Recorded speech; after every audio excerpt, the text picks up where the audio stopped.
Yes. Bos, sekejap Now, Persona ni lahir tahun 2007. Tapi ramai orang tak tahu sebelum Proton menghasilkan Persona ni, dia panggil ramai orang termasuk beberapa media. Media-media yang tua bangka lah. Macam aku, yang baru-baru memang tak tahulah sejarah kita ni. Tetapi, apa yang Proton nak buat masa tu ialah, masa tu Cik Rashid jaga, dia nak make sure perubahan berlaku kepada Persona. Perubahan apa? Now, Gen 2 pada masa tu memang sedap bawa. Masalahnya ada banyak masalah dengan Gen 2. Pelbagai masalah isu kualiti. So, apa yang Proton nak buat ialah dia nak make sure ada improvement. So, untuk Persona yang ini, walaupun it is based on the Gen 2, dia ada nearly 400 changes or updates yang dilakukan untuk memastikan Persona ini jauh lebih bagus daripada Gen 2. Dan memang pun daripada bahagian dalam, daripada bahagian kualiti dia, handling dia, engine dia, ada banyak perubahan yang telah dilakukan dan hasil dia antara Proton yang paling baik zaman tu. Semua kita orang bagi review yang bagus dan baik sebab it is a good car. Dia lebih senyap, dia kurang gegaran, dia rasa lebih refined, dia lebih praktikal sebab dekat dalam ada dashboard betul-betul. Gen 2 zaman tu saya pun tak tahu kenapa, tapi dia orang fikirkan lebih kepada handling dan juga sporty macam Lotus. Kau ingat semua orang pakai Lotus ke? Tak. We want to sell a good car untuk rakyat kebanyakan. So kita kena buat sebuah kereta yang sesuai untuk mereka. Dan Persona ini ialah antara produk terbaik daripada Proton, dan kena ingat this is their own car yang dia reka sendiri. Ini bukti bahawa Proton sebenarnya daripada segi teknikal mampu menghasilkan produk yang bagus. Dan seperti anda lihat, Gen 2 punya lines tetap ada dekat sini. Bahagian depan dia ni memang ada perubahan sedikit daripada segi grill. Terus terang saya cakap, lampu macam ni memang saya tak suka daripada zaman Gen 2 lagi. Tapi nak buat macam mana, tetap ada dekat Persona. Eco dia tu nampak lebih natural daripada Persona sekarang yang based on Iris. Sebabnya the Gen 2 ialah sebuah sportback. So senang nak tambah eco, tapi bukan semudah yang anda jangkakan. Dan ada juga beberapa orang kata perubahan yang dilakukan yang memang mahal, tetapi Proton kata dia nak buat juga. Bahagian belakang ni, jika anda lihat, ya memang dia tambah eco dan ada lubang kunci. Ini berbeza daripada Gen 2. Gen 2 tak ada lubang kunci. Sebabnya dia kata kalau tak ada lubang kunci dekat belakang, lebih susah orang nak mencuri. So dia diletakkan dalam kategori insurans yang lebih tinggi in UK. Mungkin Proton zaman tu dia jual 40,000 kereta kat UK kot. Yang ini lebih praktikal, walaupun tak ada tempat nak buka daripada luar, tetapi ada kunci. Okay? Now, satu lagi benda yang Proton buat dan mahal sebenarnya ialah lever dekat sini ni. Dia punya tuas ni. Okay? Dia menggunakan tuas yang sangat kompleks yang hanya kereta-kereta mahal saja pakai. We are not talking about Hondas and Toyotas. We are talking about the Continental cars, Mercedes-Benz and BMW and all. Itu pun diorang pun dah tak pakai sebab ramai yang pakai yang bentuk U ke bawah. Macam wajah. Tapi problem dengan tu, dia makan space. So Proton dengar. Proton kata, okey, kalau kita guna engsel yang biasa tu, dia akan makan space kat dalam. So diorang pakai yang ini. Yang ini memang lebih mahal daripada segi kos pembuatan. Tetapi, nampak praktikal kan? So lubang boot dia ni muat. Dan untuk sebuah produk tambahan daripada Gen 2 ke sedan, boot dia ni memang besar. Kereta ni praktikal, bawa sedap, senyap, selesa, boot besar, jalan jauh sedap, jalan dekat sedap. Dan Hanif buat keputusan yang bagus, dia sebenarnya beli yang manual, which is even better. Assalamualaikum. So hari ini saya nak bercerita sikit pasal Proton Persona R3, iaitu Persona kesayangan saya yang saya dah beli dalam setahun lebih. So, apa yang saya buat pada kereta ni, kejap lagi saya akan cerita kepada anda. Tengok dulu kereta saya.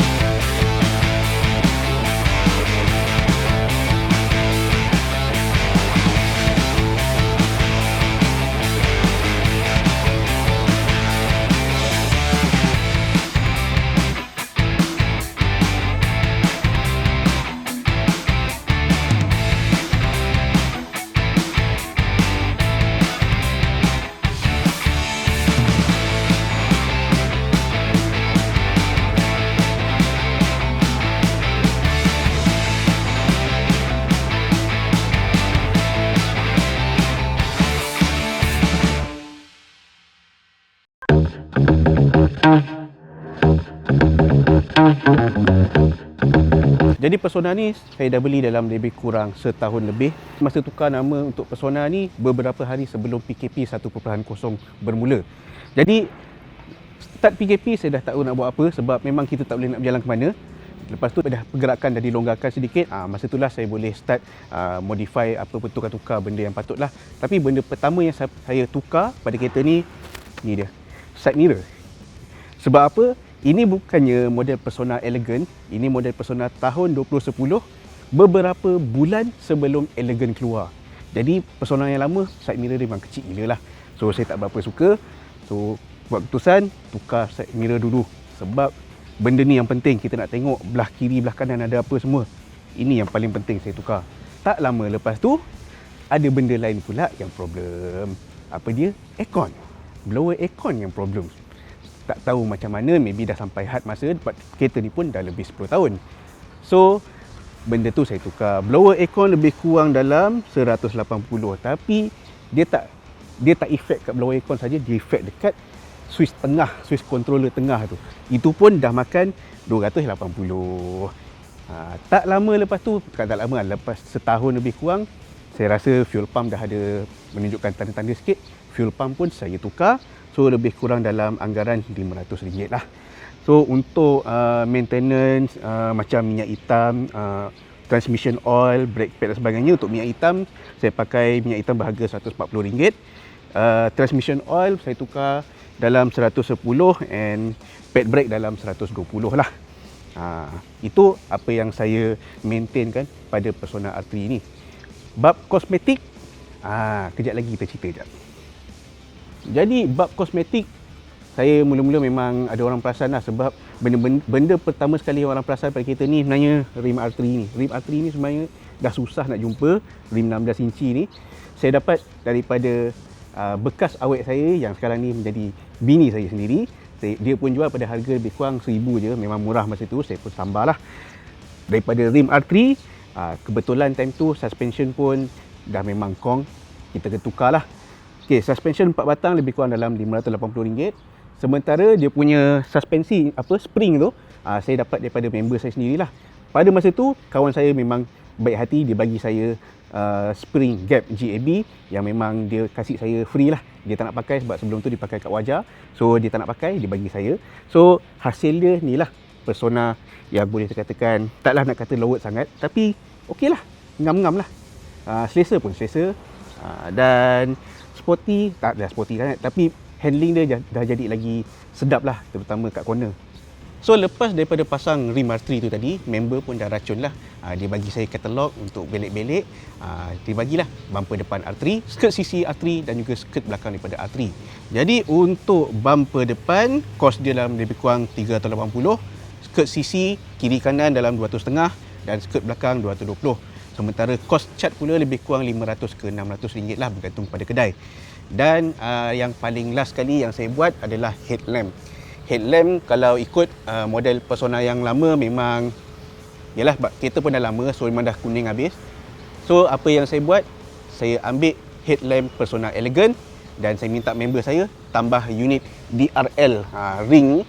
Dia tambah unit DRL tu. So kos keseluruhan termasuk dengan headlamp Persona Elegant adalah lebih kurang RM850. So masa driving time siang nampak smart lah sebab kita ada DRL. Sebab sebelum ni saya pakai DRL yang murah, tak lama lepas tu rosak, padam. So daripada kita beli tukar, kita masuk terus benda yang lebih proper. So dalam banyak-banyak kereta, kenapa saya pilih Persona? First, sebab masa saya mula-mula kerja pada tahun lebih kurang 2014, Persona merupakan antara kereta pertama yang saya pakai. Time tu saya pakai Persona Elegant Automatic, itu merupakan kereta family. Pakai dalam 2-3 tahun, lepas tu memang saya bagi kat family teruslah, bagi diorang pakai. Dan tak lama lepas tu saya pula dapat kerja di Careta. So saya memerlukan sebuah kereta untuk kegunaan seharian lah. Ada banyak kereta yang saya pilih, saya consider, antaranya Wira ataupun Prive. Okay, sebab saya rasa kereta-kereta Proton ni masih lagi menawarkan pemanduan yang saya suka lah. Ride and handling dia memang saya suka. Cuma kalau macam nak ikut Proton Wira, maybe dah terlalu lama dan saya rasa itu bukan barang panas. Preview pula saya macam tak berapa yakin sebab banyak masalah saya tengok dalam grup FB tu. Jadi apa yang saya pilih adalah Proton Persona lah, sebab ini saya dah tahu perangai dia macam mana, dan kebetulan pada masa tu ada kawan saya seorang ni, cikgu sekolah, dia nak offer, dia nak jual kereta ni. Kebetulan dia nak bagi harga yang boleh tahan lah. Time tu saya dapat dalam 12,000, okey lah, saya pun ambil lah. Yang paling bestnya kereta ni datang dengan transmisi manual lah. Memang susah dah nak jumpa sekarang ni. So bagi mereka yang nak mencari sebuah kereta second untuk kegunaan harian, saya boleh recommend lah Proton Persona ni merupakan antara salah satu pilihan yang cukup baik lah untuk mereka yang kekurangan bajet. Cuma kalau nak lagi menyenangkan, pilihlah kereta daripada member ataupun kita beli daripada orang tu sendiri. So kalau macam daripada member, kita boleh tahu dah macam mana pemanduan, cara dia jaga kereta. So dekat situ je kita sebenarnya dah boleh jimat lebih banyak benda, sebab kita dah boleh plan, okey, nak tukar apa. Sebab kadang-kadang kalau kita beli kat used car, kita pun tak tahu condition dia macam mana. Dalam list memang dia cakap free accident dan sebagainya, tapi bila kita tengok depan-depan, keadaan tak seperti yang diiklankan. Dan yang kat depan tu macam biasalah, kadang-kadang kita pun ada juga time-time lalai dia kan, time-time tak sedar benda semua, tu terlanggar tembok lah, terlanggar batu semua, sampai sekarang tak siap lagi. So itulah dia sedikit berkenaan Persona R3 kesayangan saya. Satu lagi pelaburan bijak yang Hanif buat untuk Persona dia ialah dia beli Dodomate. Dodomate ni ialah alas kaki 2 lapis yang boleh memerangkap kotoran dengan lebih mudah, nak bersihkan pun mudah, dan dia ni waterproof, kalis air, warranty 3 tahun. So yang ini lebih premium dengan logo baru, dan tempat kaki kat tengah tu, belakang tu lebih kukuh. So untuk anda pembaca Kareta dan juga penonton video kami, kita ada diskaun 15% sempena Dodomate 11-11 campaign, 11-11, 11-11, 15% lebih murah daripada biasa, dan dapat hadiah percuma tayar sealant yang spray kalau tayar bocor tu, itu pun dapat. So macam mana nak beli? Macam biasa, pergi ke auto2u.my dan pilih kenderaan anda, dapatkan Dodomate. Ingat, 8 hingga 14 November sahaja, 15% off, free tayar sealant. Sekian saja daripada kami, Kareta.my, bersama dengan Dodomate. Assalamualaikum. Jangan lupa subscribe channel kami dan tekan butang loceng supaya anda tahu bila video baru kami akan muncul.